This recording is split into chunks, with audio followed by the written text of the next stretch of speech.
Welcome, fright friends, to this, the Horror Story Corner, where today we have a spine-tingling spookfest, penned by Ambrose Bierce. It concerns two men, one of which, named Hawver, has a theory about ghosts, or rather, apparitions, based on personal experience. He surmises that sometimes people may leave an impression upon this earth, and with the right kind of eyes, this imprint or echo can be observed, even if the person who caused the echo remains alive. However, Hawver's theory might not be quite correct, and the resulting realization may just bring him here, to us, in the Horror Story Corner. I hope you enjoy A Diagnosis of Death. I am not so superstitious as some of your physicians, men of science, as you are pleased to be called, said Hawver, replying to an accusation that had not been made. Some of you, only a few, I confess, believe in the immortality of the soul, and in apparitions which you have not the honesty to call ghosts. I go no further than a conviction that the living are sometimes seen where they are not, but have been, where they have lived so long, perhaps so intensely, as to have left their impress on everything about them. I know indeed that one's environment may be so affected by one's personality as to yield, long afterward, an image of one's self to the eyes of another. Doubtless, the impressing personality has to be the right kind of personality, as the perceiving eyes have to be the right kind of eyes. Mine, for example. Yes, the right kind of eyes, conveying sensations to the wrong kind of brain, said Dr. Fraley, smiling. Thank you. One likes to have an expectation gratified. That is about the reply that I supposed you would have the civility to make. Pardon me, but you say that you know. This is a good deal to say, don't you think? Perhaps you will not mind the trouble of saying how you learned? You will call it an hallucination, Hawver said, but that does not matter, and he told the story. Last summer I went, as you know, to pass the hot weather term in the town of Meridian. The relative at whose house I had intended to stay was ill, so I sought other quarters. After some difficulty I succeeded in renting a vacant dwelling that had been occupied by an eccentric doctor of the name of Mannering, who had gone away years before. No one knew where, not even his agent. He had built the house himself and lived in it with an old servant for about 10 years. His practice, never very extensive, had, after a few years, been given up entirely. Not only so, but he had withdrawn himself almost altogether from social life and become a recluse.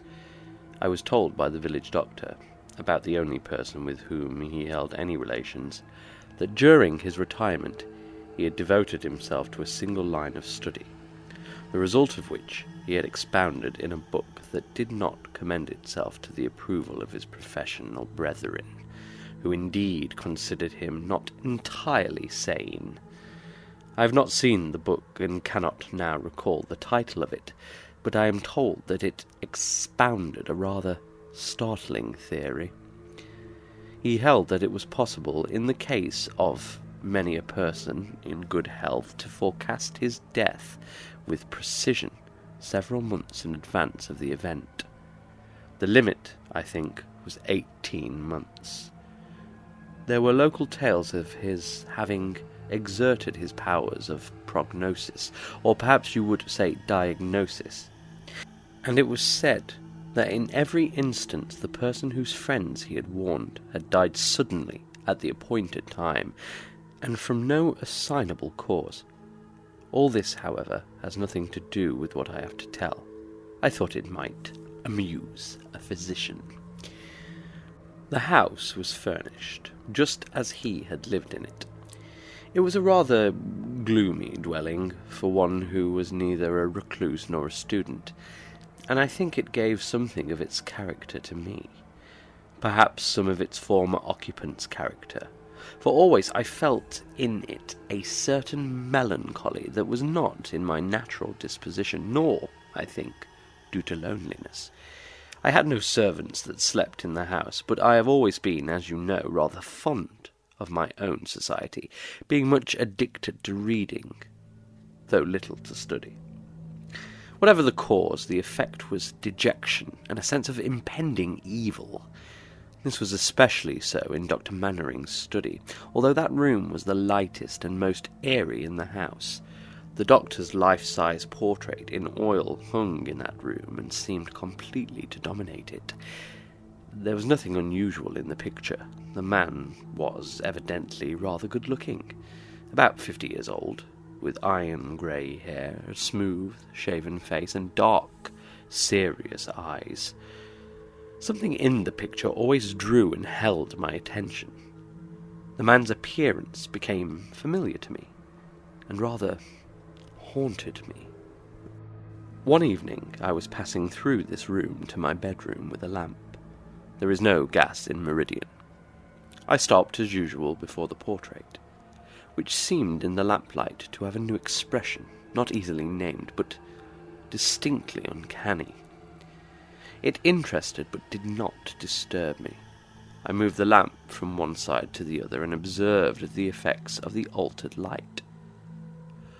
While so engaged, I felt an impulse to turn round. As I did so, I saw a man moving across the room directly towards me. As soon as he came near enough for the lamplight to illuminate the face, I saw that it was Dr. Mannering himself. It was as if the portrait were walking. "I beg your pardon," I said somewhat coldly, "but if you knocked, I did not hear." He passed me within an arm's length, lifted his right forefinger, as in warning, and without a word went on out of the room, though I observed his exit no more than I had observed his entrance. Of course, I need not tell you that this was what you will call an hallucination, and I call an apparition. That room had only 2 doors, of which one was locked. The other led into a bedroom, from which there was no exit. My feeling on realizing this is not an important part of the incident. Doubtless this seems to you a very commonplace ghost story, one constructed on the regular lines laid down by the old masters of the art. If that were so, I should not have related it, even if it were true. The man was not dead. I met him today in Union Street. He passed me in a crowd. Hawver had finished his story, and both men were silent. Dr. Fraley absently drummed on the table with his fingers. "Did he say anything today?" he asked. "Anything from which you inferred that he was not dead?" Hawver stared and did not reply. "Perhaps," continued Fraley, "he made a sign, a gesture, lifted a finger, as in warning. It's a trick he had, a habit, when saying something serious, announcing the result of a diagnosis, for example." "Yes, he did. Just as his apparition had done.